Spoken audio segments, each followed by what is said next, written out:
सत श्री अकाल बेटा जी। मान लीजिए हमारे को एक मास दिया हो कुछ इस तरह से। इसे मैं कैपिटल एम से डिनोट कर रहा हूँ और साथ में कुछ दूरी पर पड़ा हो दूसरा मास, थोड़ा सा छोटा है, तो इसे डिनोट कर रहा हूँ स्मॉल एम से। अब इन दोनों मासेस में एक खिंचाव होगा, एक फोर्स ऑफ अट्रैक्शन होगा। अब खिंचाव होगा तो क्या होगा सर, ये दोनों एक दूसरे के पास खींचे चले आएंगे। ये जो फोर्स ऑफ अट्रैक्शन हमें दिखता है किन्हीं दो मासेस के बीच में, इसे ही बोलते हैं हम फोर्स ऑफ ग्रेविटेशन। अब ये कुछ दूरी पे रखे गए हैं। ये दूरी कितनी हो सकती है? अब देखिए, यहाँ पर हम दूरी इसे भी कह सकते हैं कि इतना दूर है, या हम इतना भी दूरी कह सकते हैं। फिर तो हम कंफ्यूज हो जाएंगे, कोई कहाँ से ले लेगा दूरी, कोई कहाँ से। तो हम दो मासेस के बीच में अगर डिस्टेंस पता लगाना है तो हम हमेशा उनके सेंटर ऑफ मास से ही डिस्टेंस लेंगे। तो ये गोले हैं तो इनका जो सेंटर होगा वो सेंटर ही होगा। जैसे इस स्फेयर के सेंटर जो है, मान लीजिए ये है, ये जो स्फेयर है, ये जो गेंद है मास कैपिटल एम की, इसका सेंटर ये है। अब इनके बीच में जो डिस्टेंस होगा इसको हम आर बोल देते हैं। So the distance between the masses we can say is R. तो कंफ्यूजन नहीं होना चाहिए, आर कहाँ से लेना है। चलिए तो फिर देखते हैं ये फोर्स कौन सी लगा रहे हैं। तो ये जो मास होगा कैपिटल एम, ये छोटे एम को, स्मॉल एम को इस तरफ खींचेगा। किस तरफ? अपने सेंटर ऑफ मास की तरफ, right. And what about small M? ये भी कम नहीं है, ये भी इक्वल फोर्स लगाएगा इस पर, इस तरफ बराबर होगी। दोनों वेक्टर बराबर होने चाहिए। इससे लगेगा नहीं वो ज़्यादा लगा रहा है, नहीं, इक्वल एंड अपोजिट फोर्सेस ही लगेंगी, right. So I can say what is this बेटा, this is a force by capital M on M. What is this? This is force by small M on capital M. तो यहां तक समझ गए हम। ये दोनों क्या हैं? फोर्सेस हैं, जिस फोर्स के कारण ये खींचे चले आ रहे हैं एक दूसरे के पास। अब जो ये फोर्सेस हैं इक्वल एंड अपोजिट, ये किन चीज़ों पे डिपेंड करेंगी? तो यहाँ पर हम एक कानून या एक लॉ डिस्कस करेंगे जिसे हम बोलते हैं universal law of gravitation. Masses के कारण जो अट्रैक्शन या खिंचाव महसूस होता है उसे हम ग्रेविटेशनल फोर्स कहते हैं। फोर्स है बट किसकी वजह से? ग्रेविटेशन की वजह से, मासेस की वजह से। तो ये किस पर डिपेंड करती हैं?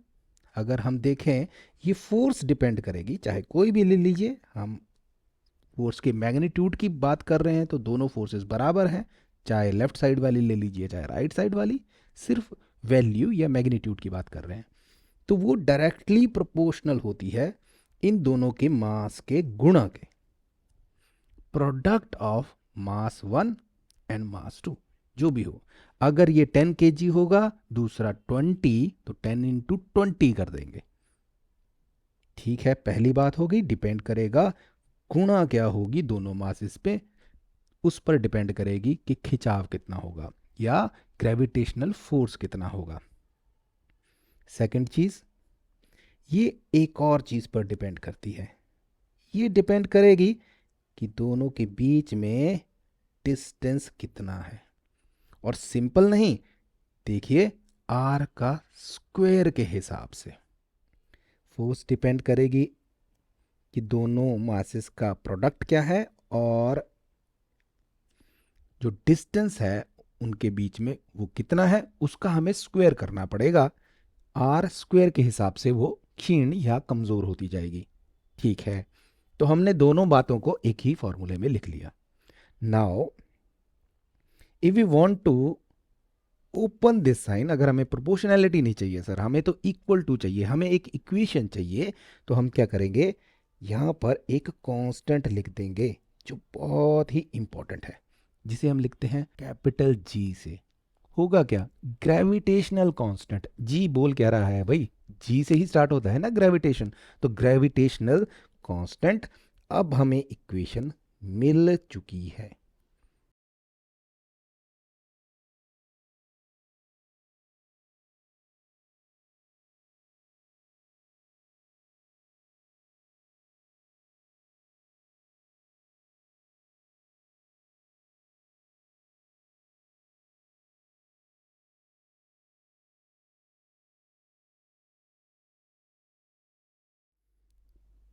अब हम थोड़ा सा फॉर्मूले को समझ लेंगे। जैसे देखिए यहाँ पर दो मासेस दिए गए हैं, एक बड़ा एम एक छोटा एम, बीच में आर डिस्टेंस है उनके सेंटर ऑफ मासेस के बीच में, और हमें पूछा जाए कि व्हाट इज़ द फोर्स। तो let us try to apply the formula. Sir इसने यहाँ को खींचना है, मान लीजिए ये फोर्स कैलकुलेट करते हैं, तो that will be force G gravitational constant multiplied by दोनों का मास। मान लीजिए ये 10 kg का है और ये भी 10 kg का है, दोनों के बीच में 2 मीटर का डिस्टेंस है। ठीक है, तो अब डालते जाइए सर, 10 × 10 हो जाएगा, डिवाइडेड बाय आर का स्क्वायर यानी कि 2 का स्क्वायर, ये हो जाएगा 100 g डिवाइडेड बाय 4, 25 g। तो ये निकाल ली हमने फोर्स। यूनिट क्या होंगे बेटा? न्यूटन। हाँ, 25 g न्यूटन। जी की वैल्यू डाल के मल्टीप्लाई करेंगे, उसके बाद जो भी वैल्यू आती है उसके बाद न्यूटन लगाना पड़ेगा, क्योंकि ये एक अट्रैक्टिव फोर्स है। ठीक है सर, ये निकाल ली सर। क्या इसकी निकालने का ज़रूरत है?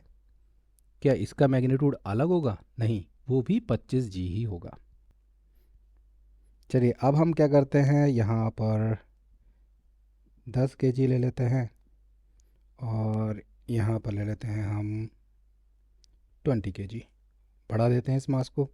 अब कितना होगा sir? Force will be equal to G multiplied by 10, गुणा बड़ी हो जाएगी, डिवाइडेड बाय डिस्टेंस सेम ही रखिए, 2 मीटर का ही, तो हो जाएगा 2 का स्क्वायर, 200 g डिवाइडेड बाय 4 कितना होगा? 50 g। तो देखा आपने, जो फोर्स है वो बढ़ रही है। क्यों? यहाँ पर क्या हुआ सर? क्योंकि आप गुणा बढ़ा रहे हो।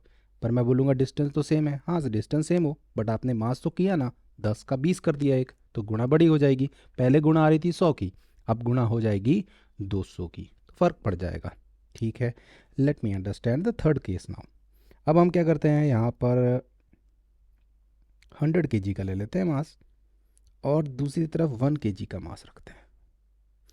अब क्या होगा सर? वही फॉर्मूला सेम ही रहेगा, जी मल्टीप्लाइड बाय, मल्टीप्लाई कर दीजिए, 100 × 1 डिवाइडेड बाय डिस्टेंस सेम रखा।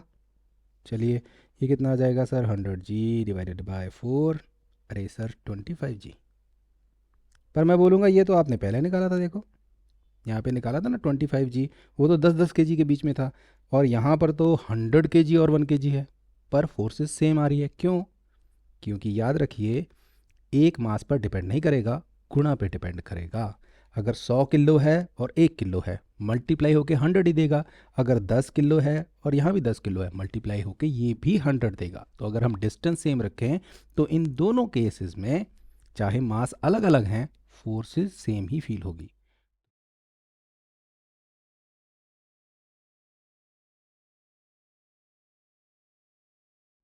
यहाँ पर एक क्वेश्चन लिया हुआ है मैंने, जहाँ पर 4 kg का एक मास रखा हुआ है, छोटा एम जो है 2 kg का है, और जो आर है, distance between the centre of mass of both the masses is 2 meter, 2 meter. तो सर फोर्स कितना होगा? फोर्स ऑफ ग्रेविटेशन कितना होगा? So now let us apply the formula. Force of gravitation बराबर होगा जी, एक कांस्टेंट है, अभी तक हम इसे खोलते नहीं हैं, इसे सिर्फ जी ही मान लेते हैं, इसे वैल्यू नहीं देते अभी। और चलिए आगे क्या होगा सर? दोनों मासेस की गुणा, यानी कि 4 × 2, राइट, और डिवाइड कर दीजिए बीच का डिस्टेंस जो हो उसके स्क्वायर से, 2 का स्क्वायर। कितना आ जाएगा? हमारा आंसर आ जाएगा, ये फोर्स आ जाएगी सर जी 8, और नीचे 2 का स्क्वायर हो जाएगा 4, और ये आ गई 2g, राइट। 4 से 2 कट जाएगा ना बेटा, 8 कट जाएगा तो आ जाएगा 2। तो हमारा जो फोर्स आया वो 2g। सर 2g आगे कुछ लिखना पड़ेगा? हाँ बेटा, ये फोर्स है, तो हमारी जो फोर्स ऑफ ग्रेविटेशन है उसके यूनिट भी क्या होंगे, जो फोर्स के होते हैं, न्यूटन। तो हम कह सकते हैं 2g न्यूटन की फोर्स इन दोनों के बीच में लग रही होगी, जिसके कारण ये अट्रैक्ट करेंगे। ठीक है, एक क्वेश्चन हो गया। ठीक है, अब हम क्या करते हैं, इन दोनों के बीच का डिस्टेंस 2 मीटर नहीं छोड़कर थोड़ा इनको पास ले आते हैं। पास कितना सर? अब डिस्टेंस चेंज हो गया दोनों के बीच में, कैसे निकालें सर? दोनों के सेंटर और मास से ले लीजिए और इसको नाप लीजिए, और ये देखा हमने, ये आया 1 मीटर का। Now R is 1 meter. अब सर फोर्स ऑफ ग्रेविटेशन ज़्यादा होगा कि कम होगा?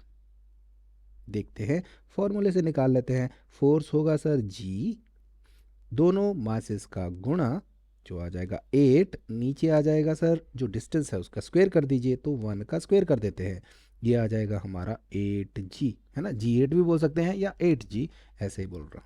यूनिट क्या होंगे? 8g Newton. तो देखा आपने, जैसे ही हम पास लाए तो फोर्स बढ़ रही है। पहले क्या हो रही थी, जब ये दूर थे तो फोर्स निकल रही थी 2g न्यूटन, और अब कितनी हो गई है? क्योंकि ये पास में है तो सर शक्ति बढ़कर 8g हो गई। यूनिट क्या होंगे? न्यूटन होंगे। फोर्स ऑफ ग्रेविटेशन फोर्स ही तो है, तो फोर्स वाले यूनिट ही यहाँ लगेंगे।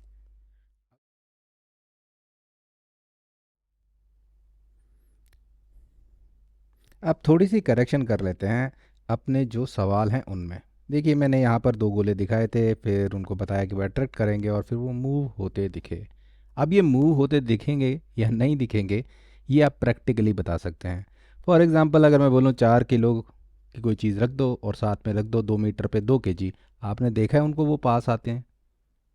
नहीं सर, वो तो पास में नहीं आते, वो तो अपनी अपनी जगह रहते हैं। हमने तो कोई चीज़ मूव होती नहीं दिखी आसपास, राइट। अब वो क्यों हो रहा है? आप तो बोल रहे हो सर फोर्स लग रही है, फोर्स ऑफ अट्रैक्शन होनी चाहिए। हाँ बेटा, फोर्स ऑफ अट्रैक्शन होना और मूवमेंट होना दो अलग अलग चीज़ें हैं। फॉर एग्जांपल, अगर एक ट्रेन हो और आप जाके धक्का लगाओ उस पर, और वो ट्रेन हिलेगी आपके धक्के से? नहीं हिलेगी, पर आप तो फोर्स लगा रहे हो ना। इसी तरह से जब ऐसे मासेस, छोटे मासेस की हम बात करते हैं, तो फोर्स तो लगेगी, जो हम कैलकुलेट भी कर सकते हैं। हमने ये जो 2g कैलकुलेट किया है इस क्वेश्चन के लिए, ये बिल्कुल ठीक फोर्स है। बट इसमें अभी एक चीज़ बताना रह गया है। बता सकते हैं क्या नहीं बताया मैंने यहाँ पर? यहाँ पर मैंने ये जो g है, जिसे हम बोलते हैं यूनिवर्सल ग्रेविटेशनल कांस्टेंट। यूनिवर्सल क्यों बोल रहा हूं? This will be same, constant है उसका मतलब ही सेम है, at any point in the universe. हर जगह जी की वैल्यू सेम होगी। कहने का तात्पर्य ये है, ये 4 kg और 2 kg का आपने फोर्स कैलकुलेट किया, जो जी की वैल्यू लगाएंगे वही आप लगाएंगे अगर धरती और चंद्रमा के बीच में फोर्स निकालनी हो। वो भी तो मासेस हैं, वो भी अट्रैक्ट कर रहे हैं, कि जी की वैल्यू जो है वो हर जगह कांस्टेंट रहेगी। अब सेकंड चीज़, सर जी की वैल्यू क्या होती है, फिक्स वैल्यू क्या होती है? वो बेटा हम अराउंड मानते हैं 6.6 into 10 raise to power, power में जो चीज़ आनी है वो नेगेटिव में आनी है 11। ये बहुत छोटी वैल्यू है। अगर मुझे ये 10 रेज़ टू पावर -11 ना लिखना होता तो इस वैल्यू को मैं कैसे लिखता? मैं लिखता ये बराबर होती 0.0000, कितनी ज़ीरो हुई? 5। ओके, आगे चलिए। अभी 6 7 8 9 10, और 11वां नंबर आता 6, उसके बाद ये दूसरा 6। तो आप देखेंगे ये तो बहुत छोटी वैल्यू है। अब 2g आ जाए तो सोचिए ये पॉइंट के बाद जितने जीरो लगाए 6 इसमें मैं 2 मल्टीप्लाई करूं तो उस पर क्या फ़र्क पड़ेगा? आप बोलोगे ना के बराबर। अगर मैं 8 से मल्टीप्लाई कर दूं, अरे 10 से मल्टीप्लाई कर दूं, 100 से कर दूं, 1000 से कर दूं, लाख से कर दूं, तब भी फ़र्क नहीं पड़ेगा, तब भी लगभग ज़ीरो की वैल्यू आएगी। इसीलिए ज़्यादातर हम बात करेंगे ग्रेविटेशनल फोर्स की जब हमारे पास काफ़ी बड़े मैसिव ऑब्जेक्ट्स हों, जो हमारे पास हैं भी, और उन्हें हम बोलते हैं प्लैनेट्स। तो हम डिस्कस करेंगे ये अर्थ होता और ये मून होता, दोनों का देखो मास का गुणा बहुत बड़ा आने वाला है। जी छोटा है उसको एक तरह से बैलेंस कर देगा और कुछ फोर्स हमें दिखेगी। अर्थ और सन के बीच में कुछ फोर्स दिखेगी क्योंकि दोनों बहुत ही मैसिव ऑब्जेक्ट्स हैं। हम छोटे मैसेज पे ग्रेविटेशन की बात नहीं करते और उसका रीज़न अब आपको पता लग गया है, क्योंकि जो फॉर्मूले में जी है वो सर लगभग ज़ीरो के बराबर है। 0.0 कितना, 10 जीरो उसके बाद 6 आता है। और लिखते कैसे हैं? 6.6 इंटू 10⁻⁻11। अब लगा दो 2 और 4 किलो की गुणा, तो कुछ आने वाला ही नहीं है, कुछ फ़र्क नहीं पड़ेगा, ज़ीरो के बराबर आएगी। इसीलिए आप कुछ भी मूवमेंट नहीं देखते हैं। 4 किलो का सामान जहाँ पड़ा है वहीं पड़ा है, 10 किलो का सामान भी वहीं पड़ा है। 100 केजी कर दूं दिखेगा? नहीं दिखेगा। जब तक आप उतने बड़े स्केल पे ना चले जाओ, प्लैनेट्स के स्केल पे ना चले जाओ, जब तक आपको नहीं दिखेगा। जैसे एक जगह आपको उसका फ़र्क दिखता है जब आप अर्थ पे होते हो और कोई चीज़ ऐसे छोड़ देते हो, ये नीचे आती है ना, this is also due to force of gravitation. But ये तो चौक बहुत छोटी है, राइट? ये तो सर चौक होगी कुछ, मान लो एक बहुत बड़ी चौक भी ले ली, 1 किलो भार है उसका, है ना? बट मैंने बोला था जो ग्रेविटेशनल फोर्स है वो डिपेंड करती है गुणा पर। तो नीचे कौन है? नीचे हमारी प्लैनेट अर्थ है जिसका मास बहुत ज़्यादा है। अब हम गुणा करें तो ये गुणा product of masses will be huge, and जो जी का फर्क पड़ रहा था, जी का 10⁻⁻11 का, वो फर्क अब नहीं पड़ेगा। इसीलिए हमें फोर्स एक्शन करती हुई दिखेगी, चीज़ें नीचे गिरती हुई दिखेंगी।